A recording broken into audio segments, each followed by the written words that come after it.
से किसी को भी खाली हाथ वापस न भेजे। अलमदार करबला का सदका जितने भी हाथ मांगने के लिए आए हैं, इसी अलमदार के कटे हुए हाथों का वास्ता इस बाइज्जत जिक्र से कोई खाली हाथ वापस न जाए। मेरा बादशाह हमें आखिरी सांस तक अकीदा हक पे इस्तकामत नसीब फरमाए। मौत की हिचकी हो जुबान पे विरदे अलीउन वलीउल्लाह जारी फरमाए। कब्र की पहली रात हो ज़ियारत अमीर नसीब फरमाए। क़यामत की सुबह हो शफाअत शबी नसीब फरमाए।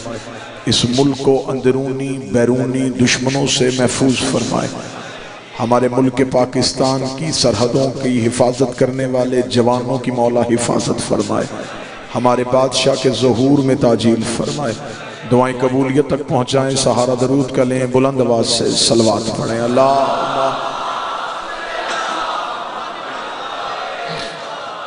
इजाज़त है जिक्र शुरू किया जा सके बानियान की तरफ से, और यकीनन ये बानियान तो पैगाम रसा हैं, अम्रे वलीउल असर है कि आज की मजलिस में मैं जितनी देर तक मिंबर के मुसल्ले पे हूँ, मेरी जुबान से निकला हुआ एक एक लफ्ज़ दहलीज़े अबुल फज़ल अब्बास को मवद्दत का काबा समझ के उसका तवाफ़ करता है।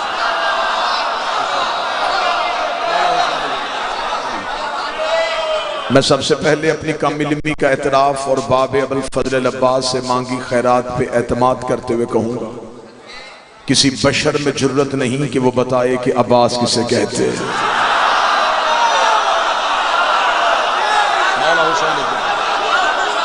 हो बंदा इंसान हो नस्ल आदम से, और वो कहे कि मैं हकीकत अब्बास जानता हूँ, जिसकी खिलकत में मशीयत ज़हरा छुपी हो।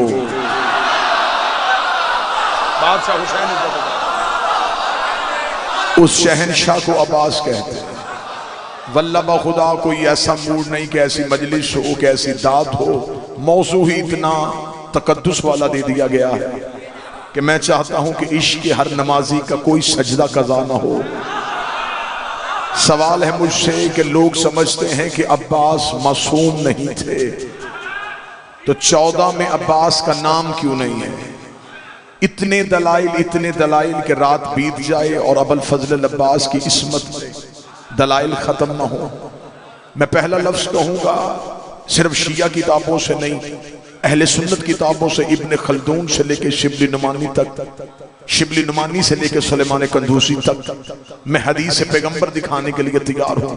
नबी ने फरमाया, अगर तुम में से किसी ने आदम का इल्म देखना हो, नूह का फहम देखना हो, इब्राहिम की खुल्लत देखनी हो, यूसुफ का हुस्न देखना हो, अगर तुमने ये सारे नबी नहीं देखे तो मेरे भाई अली का चेहरा देखो। इसमें आदम का इल्म भी है, इसमें नूह का फहम भी है, इसमें इब्राहिम का तकवा भी है, इसमें यूसुफ का हुस्न भी है। इसका मतलब है कि अली में हर नबी की सिफ्त थी, लेकिन अली 1,24,000 में नहीं। मैंने महीने शुरू कर दी है, मैंने पहली दलील आपकी समातों के हवाले कर दी है। अली में हर सिफ्त नबी मौजूद है, लेकिन अली का नाम अंबिया की फरिश्त में नहीं है। जैसे अंबिया की फरिश्त में ना हो के भी अली नबियों की सिफ्तों का मालिक है, ऐसे 14 में ना हो के भी गाजी इस्मत का मालिक। जो नौकर बैठे हो अब्बास के, जिन्हें गाजी की बात में बोलने की आदत है, जैसे 1.25 लाख अंबिया में बादशाह हुसैन इज्जत है, मौला अमीर अल मोमिनीन का नाम नहीं, लेकिन फिर भी अली अंबिया की सिफात का मालिक। ऐसे ही 14 में नाम ना हो के भी अली का बेटा फिर भी इस्मत का मालिक। मैं पहली दलील देने लगा, बड़ी जल्दी जल्दी दलाइल दूंगा। गाजी की इस्मत की पहली दलील, मासूम का लिबास सिवाय मासूम के कोई नहीं पहनता। गुफ्तगू शुरू हो चुकी है। अगर अब्बास मासूम ना होता तो सफीन में अली का कुर्ता ना पहन के,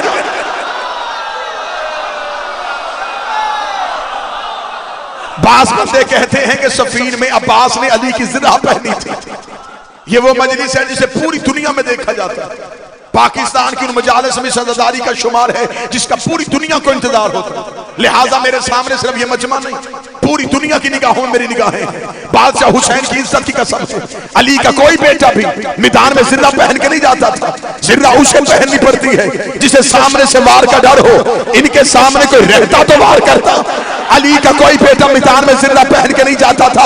आज जंगे सफीन में माल के अश्तर ने कहा था, गाजी आज मेरा जी चाहता है तुम मैदान में जिर्रा पहन के उतरे। सफीन में माल के अश्तर दौड़ के खेमे में गए, लोहे की जिर्रा उठा के लाए, लाके का गाजी ये तेरे कद से एक बलिष्ठ बड़ी है, एक हाथ बड़ी है। जहां मालिक ने हाथ रखा था गाजी ने वहीं से लोहे की जिर्रा को छीना। अब्बास का लोहे की जिर्रा को छीन रहा था। माल के अश्तर ने कहा, ओ शहजादे ये दाऊद नबी का मोशा था, वो लोहे को मोम करता था, तूने कैसे किया? गाजी जलाल में आके कहता है, वो जिसका नाम लेके करता था मैं उसका बेटा होके करता। बोलो जो अब्बास के नौकर बैठो।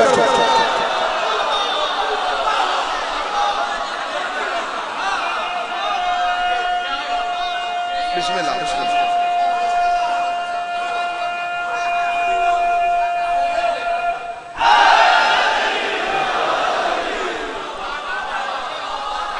बड़े रूहानियत के साथ मौजूद सुनते आइए।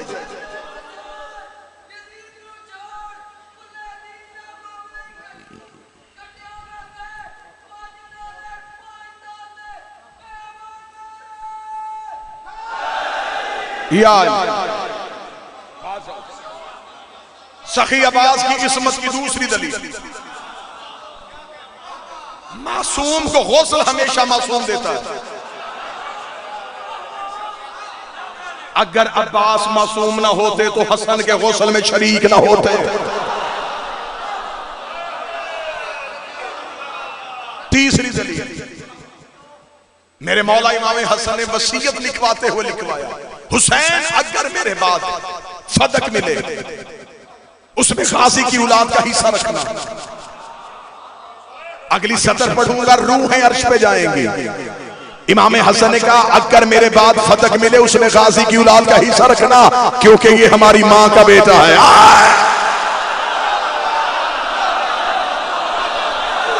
ये ज़हरा का बेटा है।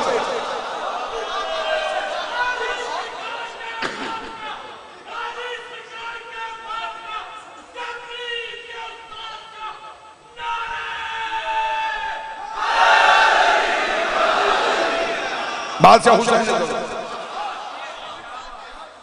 मैं सखी अब्बास का तारुफ पढ़ूं। गाजी की मां उम्मुल बनीन, गाजी का नाना हज़ाम, गाजी की नानी समामा बिनते सुहेल, उम्मुल बनीन का दादा अबुल बर्रा उम्मुन निसा, नेजों से खेलने वाला। उम्मुल बनीन की दादी लैला बिनते शुहैब, बीबी का ताल्लुक बनी कलाब से, क्योंकि ये मुनफरद सी मजलिस है, अपने अंदर एक अलहदा इनफरादियत रखती है। लिहाजा मैं हज़रत अब्बास का एक बिल्कुल मुनफरद सा मजमून सुनाऊं।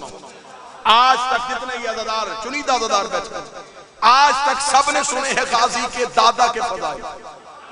मैं सुनाऊं गाजी के ननिहाल के फज़ाइल। अब्बास का नाना कौन था? अब्बास की अम्मा कौन थी? अब्बास का ननिहाल खानदान कौन था? सरकारे अबुल फजल अब्बास का ननिहाल खानदान बनी कलाब से। किताबें कहती हैं बनी कलाब अरब का बहादुर तरीन खानदान था। इतना बहादुर खानदान था कि इस खानदान की निशानी थी, तारीख अरब कहती इस खानदान की पहली निशानी थी, इनके जानवरों के गले में रस्सी नहीं होती थी। थोड़ी सी तमहील सुनिएगा ताकि नतीजा अच्छा निकले। अरब में जो जानवर बगैर रस्सी के चल रहा होता, लोगों को पता चल जाता था ये कलाबियों का है या हाशमियों का है। लोग उस जानवर को ऐसे रास्ता देते जैसे किसी सरदार को दिया जाता। बादशाह हुसैन, इस खानदान की तारीख ने दूसरी निशानी लिखी। कलाबियों के मर्द जो दुकानदारी करते थे दुकानें खुली छोड़ते थे। ये दुकान बंद करना अपनी तौहीन समझते थे। इनके रोब की वजह से इनकी दुकान की तरफ कोई देखता नहीं था। इनकी अदम मौजूदगी में गाहक आता, पैसे रखता, चीज उठा के चला जाता। ये था कलाबियों का रोब, गाजी के ननिहाल का रोब। अरब के कबीले अपने अपने बच्चों को तलवार चलानी, रेजा फेंकना, तीर चलाने के लिए अब्बास के नाना हजाम का शगीर्द बनाते थे। और जब वो बच्चा इस काबिल हो जाता कि अब ये मैदान से भागेगा नहीं, तो जनाब हजाम उसके तलवार के कब्जे पे अपना नाम लिख देते थे और उससे तलवार पे हाथ रख के कसम लेते थे कि अगर किसी मैदान से ये तलवार टूटी हुई मिली तो तू अपना सरतन से जुदा करवाए। ये किसी मफरूर के हाथ में नहीं होती।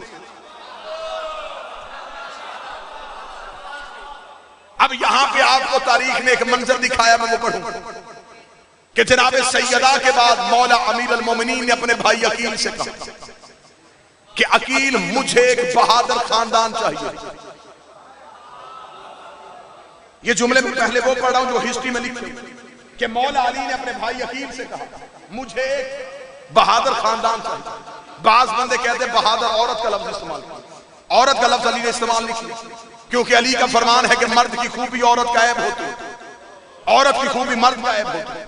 अली फरमाते हैं मर्द बहादुर अच्छा होता, औरत बुज़दिल अच्छी होती, मर्द सखी अच्छा होता, औरत कंजूस अच्छी होती। अली फरमाते हैं कि बहादुरी मर्दानगी का जेवर है, हया औरत का जेवर है। मर्द मैदान में अच्छा लगता है, हाँ घर के मर्द बहादुर ना हो फिर बाजू का तो औरतों को लड़ने मैदान में आना पड़ता है। लेकिन बेहतर यह है कि मर्द हमेशा मैदान में जाए, औरत घर की चार दीवारी के अंदर रहे। यही वजह थी अली ने फरमाया मुझे बहादुर खानदान चाहिए। अब मैंने तारीख से, मैं हिस्ट्री का तालिब इल्म हूं, मैंने हिस्ट्री से पूछा आखिर ये सवाल मौला अली ने अकील से क्यों किया। किताबें कहती इसलिए किया कि जनाब अकील इल्मुल अंसाब से वाकिफ थे। बड़ी मालूमाती मजलिस हज़रत अब्बास पर। जनाब अकील शजरों का इल्म जानते थे। ये इतना शजरों का इल्म जानते थे, किताबें कहती हैं ये चलता हुआ बंदा पीछे से देख के बता देते थे किसका बेटा। ये शानों की चाल और पांव की चाल, इससे खानदान बता देते। लोग शजरे पूछने के लिए अली के भाई अकील के पास आते थे। मौला अली ने जनाब अकील से पूछा। अब हिस्ट्री ने ये तो लिख दिया, लोग तो मुतमिन हो गए। मेरा सवाल वही खड़ा है कि बेशक अकील इल्मुल अंसाब से वाकिफ थे, लेकिन मेरा सवाल ये है कि पूछ कौन रहा है। मेरा ख्याल आपका ज़हन मौजू से हट गया। पूछ वो रहा है जिसकी तलवार शजरे जानती है। अब अगर ये इतना पाकिस्तान का चुनीदा मजमा मुझ पे सवाल करे कि आखिर ये सवाल मौला अली ने जनाब अकील से क्यों किया था, तो मेरा ख्याल है कि सरासर इससे पक्की इल्मी दलील और कोई हो ही नहीं सकती। जनाब अली का जनाब अकील से पूछना बिल्कुल ऐसा ही है जैसे अल्लाह ने मूसा से पूछा था तेरे हाथ में क्या है।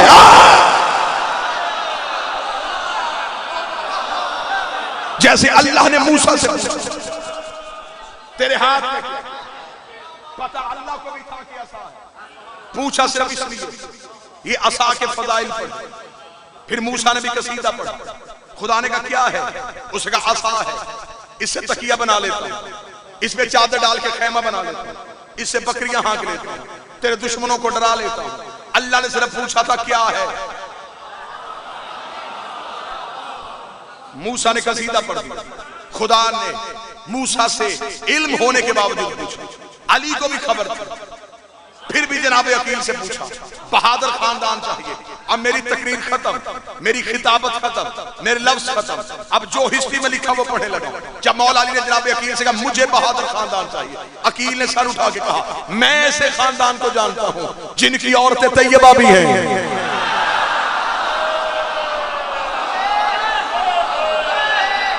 जिनकी औरतें ताहिरा भी हैं।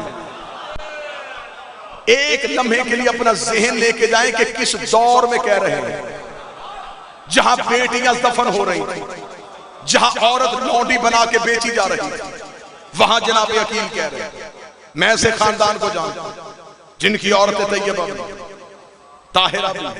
अगली सदर सुनना। जनाब अकील ने कहा मैं ऐसे खानदान को जानता हूं जिनके बच्चे माओ की गोद में नेजों से खेलते। ये अरब के बहादुर तरीन कबीले के लोग। मौला अमीरुल मोमिनीन ने फरमाया मुझे भी यही खानदान चाहिए। अब जनाब अकील चले और पहुंचे गाजी की मां के कबीले में, बनी कलाम में। गाजी के नाना हजाम ने शुरफा के साथ अकील का इस्तकबाल किया। 3 दिन तक दस्तूर शुरफा अरब के मुताबिक जनाब अकील को मेहमान रखा गया। ये अरब के शरीफों का दस्तूर था। ये पहले दिन मेहमान को वापस नहीं जाने देते। ये कम अज कम 3 दिन रखते थे। ये कहते थे कम अज कम 3 दिन रुके ताकि अपने कबीले में जाके हमारे कबीले के फजाइल सुनाए। ये 3 दिन मेहमान रखते थे। 3 दिन। आज भी पूरी दुनिया में ये रिवाज नहीं है सिवाय करबला के।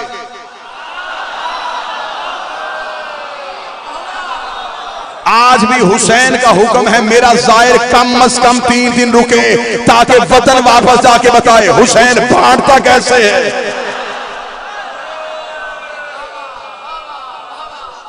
3 दिन तक जनाब अकील को मेहमान रखा गया। तीसरे दिन की शाम हुई। मैं गाजी का ननिहाल पर। तीसरे दिन की शाम हुई। अब एक लम्हे के लिए बिल्कुल हिस्ट्री पे रखिएगा, यूं मजलिस में नूरानियत आ जाएगी। अब तीसरे दिन गाजी के नाना हजाम अकील के सामने जानवे अदब को तय किया। अब मैंने पहले कहा था, अब मैं अपने लफ्ज नहीं पढ़ूंगा। अब वही लफ्ज जो 2 सरदारों के दरमियान। गाजी के नाना अली के भाई के सामने हाथ बांध के कहा ऐ रईस मक्का,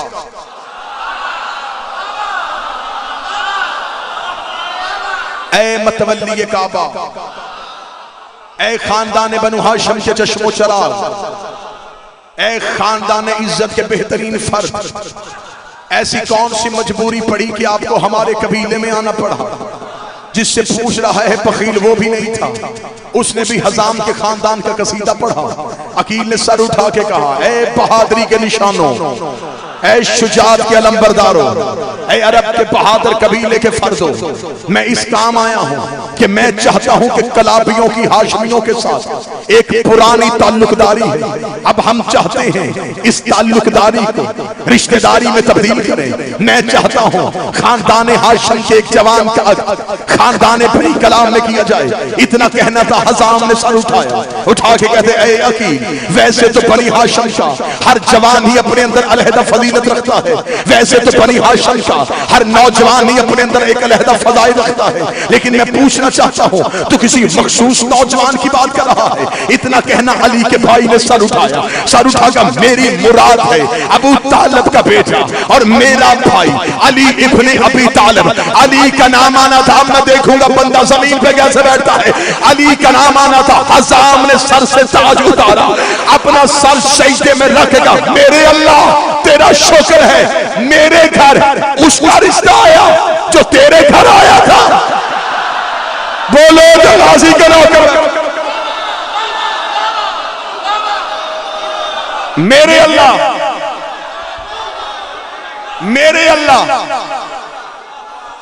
तेरा शुक्र।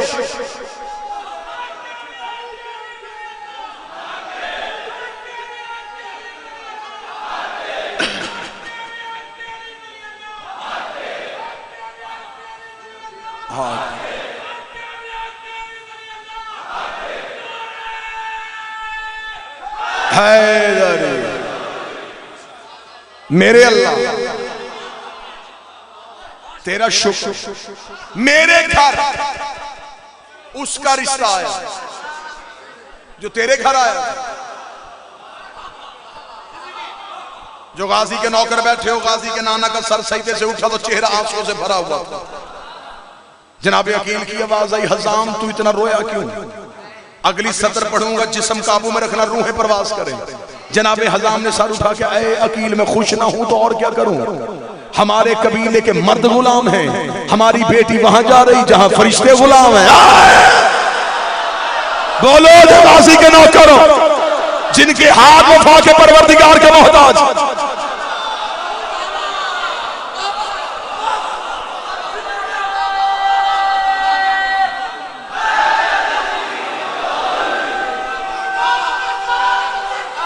बिस्मिल्लाह।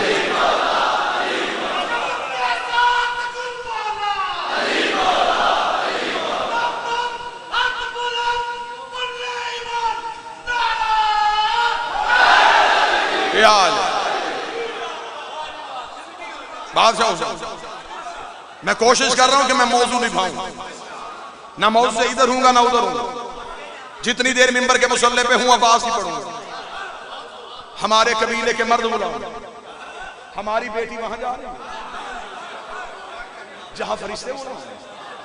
ये कह के हजाम उठे, उठ के कहने लगे, ऐ अकील, रिश्ता तो बहुत अच्छा है, लेकिन दस्तूर शराफत मुझे मजबूर कर रहा है, फैसला मैं ना करूं।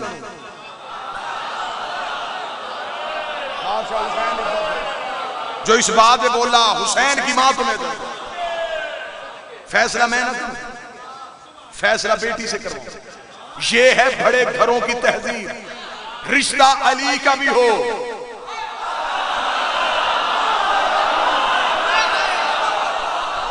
फिर भी बेटी से पूछा जाता, फैसला मैं नहीं करूंगा, फैसला बेटी करे। ये कह के हजाम मेहमान खाने से दौड़े। हसना शाह जी घर के अंदर सामने खड़ी थी बीबी उम्मुल बनीन की मां समामा। हजाम को आते, हजाम खैरियत है, क्या हुआ? हजाम देख के कहता है, समामा तू जानती है हमारे घर में कौन मेहमान है? अबू तालिब का बेटा अकील है, और वो किसी आम काम नहीं आया, वो अली का रिश्ता लेके आया। अली के रिश्ते का नाम आना था। समामा देख के कहती, क्या वो अली जो मलिकतुल अरब का दामाद है?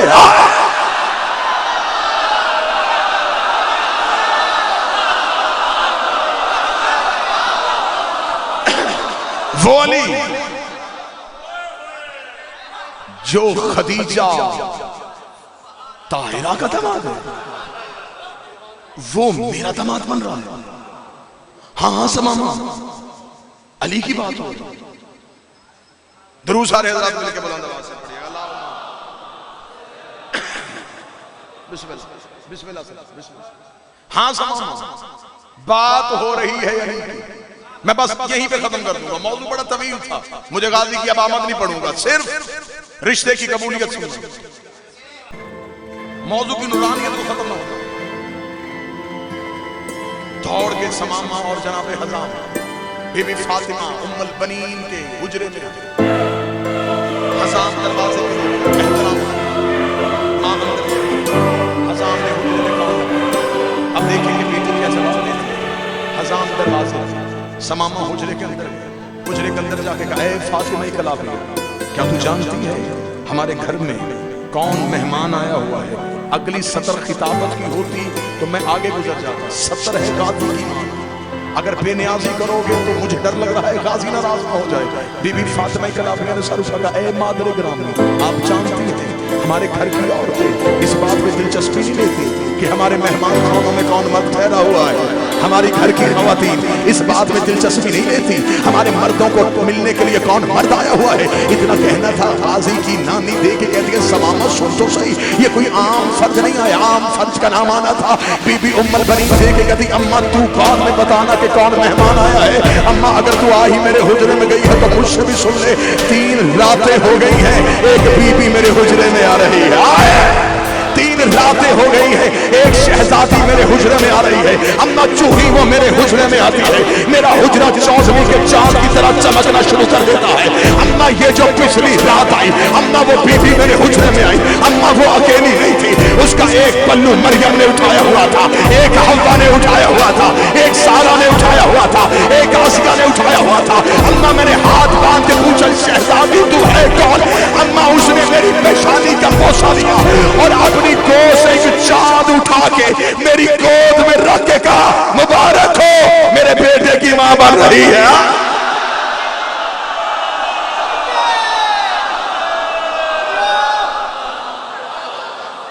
मुबारक हो, मुबारक हो, मुबारक हो, तू मेरे बेटे की मां बन रही है। मैं अपने बेटे के कुर्ते सी के आई हूं।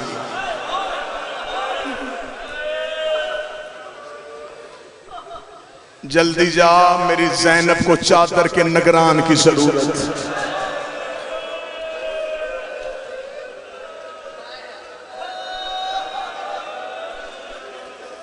कितना कितना बेहतरीन उन्वान है मजलिस का, अलमदार करबला।